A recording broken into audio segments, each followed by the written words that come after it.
хоҳиш соҳиби аниқаш пайдо шававу бия молоша бигира. Assalomu alaykum do'stoni aziz, xudo nigohbonت باشه. شب بخیر. دوستان مهربان خواهش میکنم ویدیو را پهن کنید تا صاحب همین بار بیاوه که در مبلغ تای 5000 سومانی یا 10000 سومانی لباس کرتوهای زنانه هستند که یک برادر ماه ایون یا ایول 2022 از شهر دوشنبه پرواز میکنه به کازان.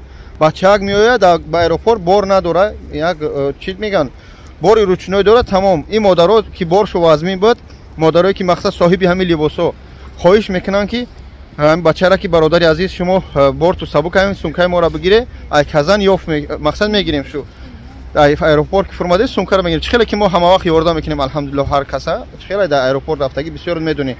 این برادرم به خاطر خدا کمک میکنه، میان در وقت فرمودن زنکا را گم میکنه. طول 4 یا 5 ماه ماه ایون یا ایول چقدر شد همون لباسا همون شوکا هم پاکیتو در دست این برادر امانتای ایستادگی ان. برادرها خیلی پیشتر برآمده بودن، متاسفانه ما جوابشو نگفتیم.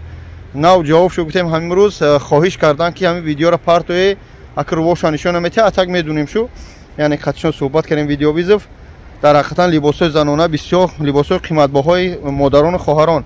صاحب همین لباسا کدومی هستی خواهش میکنم زنگ بزن در روی همین رقم‌ها. همین بچه انس نام داره، ای وای دودارش اومدگی بده یا که اکاش هم خیر با همین اکا همین صحبت کنی. از برای خدا فقط شخصایی که صاحب همین همه زنگ بزنه، بیکار و بکار مقصد بچه‌ها زنگ نزنه. خواهش میکنم از زنگ زدن ده هم ویدیو را دستگیری کنم، یک ویدیو را که این برادرها چیکار کنن امانت مردم رو بجاشون بگردونن. خواهش میکنم.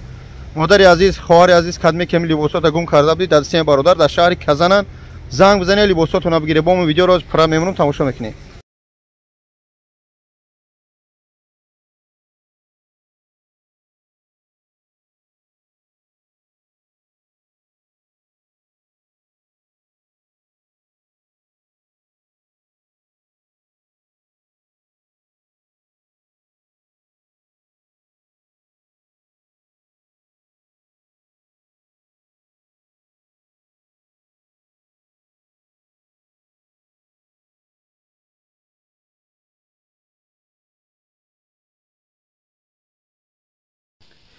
سلام علیکم و رحمت الله و برکاته برادرای عزیز اپا و خوارا.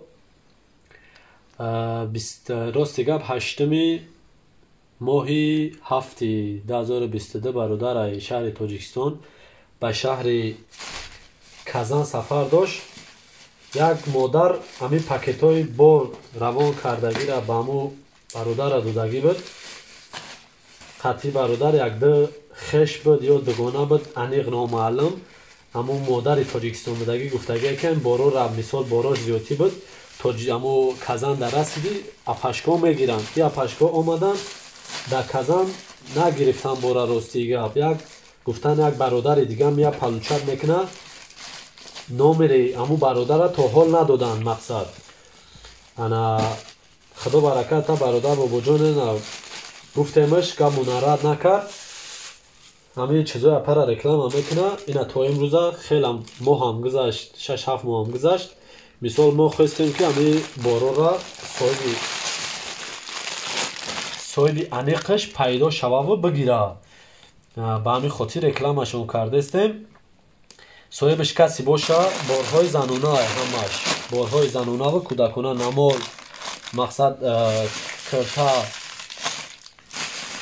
همه چیزها را امو برادر نیامد پلوچت کنی. ای ساعت 1 ابد تا 6 بگهی را منشان ایستادگیان اومدگی گرفتگی نیست بارو را. همین خاطر مالا امانتی در دست ما هست. ما خواستیم التماس از مردم خواهش صاحب انیقش پیدا شوه و بیا مالاشا بگیره. بسم الله الرحمن الرحیم.